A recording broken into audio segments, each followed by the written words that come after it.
Cambridge Audio A1.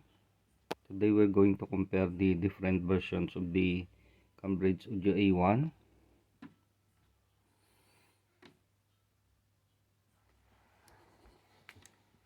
I've also included the AM1 here. The one at the bottom, this one is the Topaz AM1. And this one, the one with the volume knob on the right, is the original AM1. The original A1. And this one is the A1 B2. At the top is the A1 B3. The length of the front panel for the four models are almost the same at around 43 cm.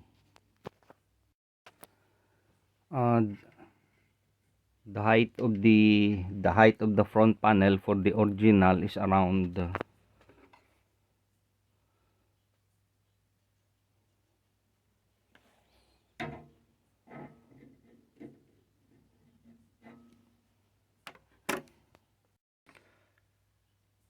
height is around 79 mm for the original, and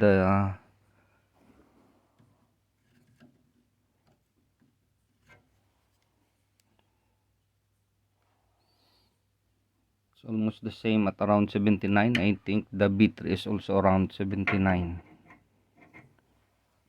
Yeah, it's also around 79.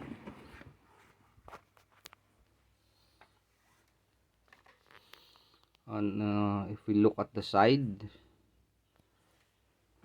the 3A1 are almost identical, only the A1, the depth of the A1 is a little bit longer. This is the back of the amplifiers. The one at the bottom is the AM1.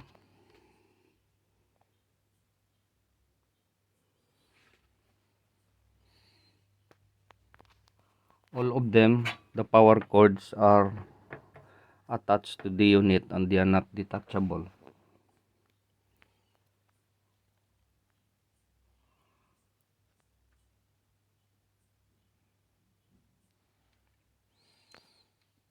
One, two, three, four, five, six. So all the A1 have around 6 RCA inputs, while the AM1 only have 5. And all the A1 have ground point here, while the AM1 does not have it. Okay, that's the B3. That's the B2. This is the original A1 here.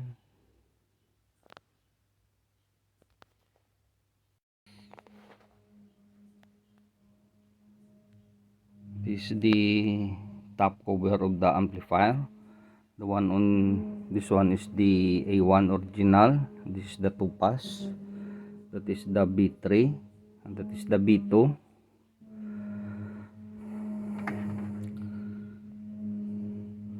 As you can see, the original here has a big vent here for heat dissipation. It's directly on top of the heatsink of the amplifier. The B2 also had the big vent here, while the V3 has the smallest size vent here. It's directly on top of the heatsink. The AM1 have a big air vent here. That's the heatsink here. It's directly on top of the heatsink, and it's a little bit bigger than the V3. Now we're going to look at the insides. Okay, this is the internals of the amplifier.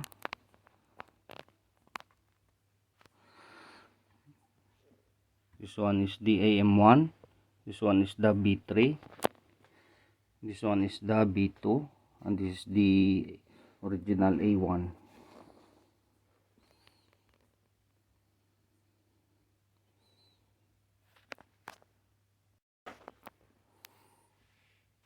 This is the AM1 here. This is the rectifier diode. It's a 3 amperes rectifier diode. They are all using 3 amperes. All 4 models. This is the one for the B3. This is the one for the B2. They are all using the same sizes. And this is the one for the original. The size of the filter capacitor for the AM1 is 6800 UF 50 volt. Same with the B3. The B2 uses 2200 UF for its channel, 8 in total. The original B1 is the B1. It's also using a 6800 UF 35 volt. This is only 35 volts, so the voltage rail for the original A1 is a bit lower compared to the B3 and the AM1. As you can see, the B2 also uses a 35 volts, so the rail also is a bit lower. The original A1, the main amp is a full discrete amplifier, all transistors.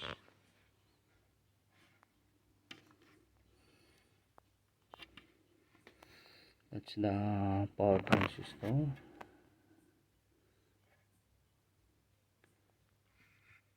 The IP3055 and 2955.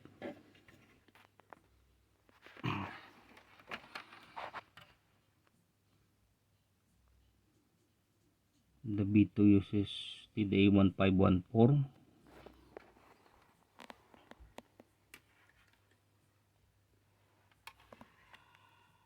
The B4, the B3 and the AM1 uses the same amplifier IC. This is the amplifier IC that the B3 and the AM1 uses, for LM4766.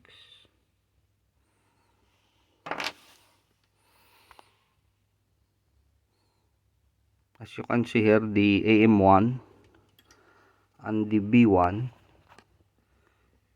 uses the same amplifier IC and almost identical board.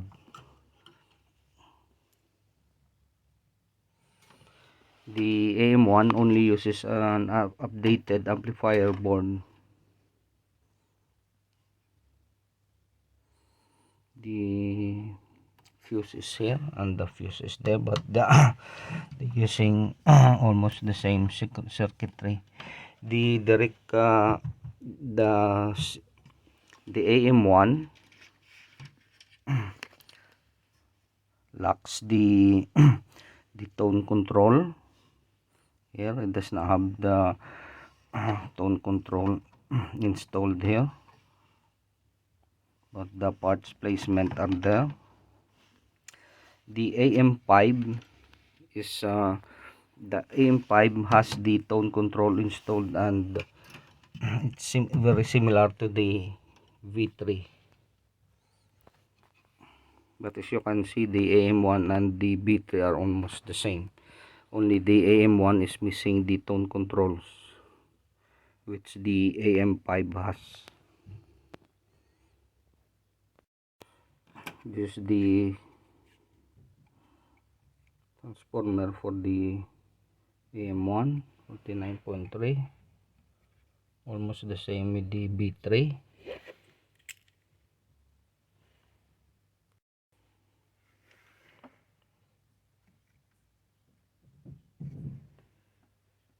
$7.5.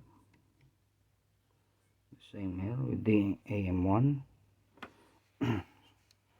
So the transformer size for the AM1 and the B3 is the same. Before I forget, the A1 B2, as you can see here, the op amp here has a shield.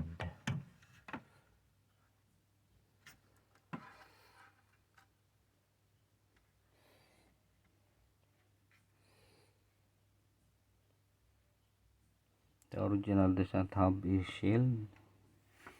The B3 does not have a shield. The AM1 also does not have a shield.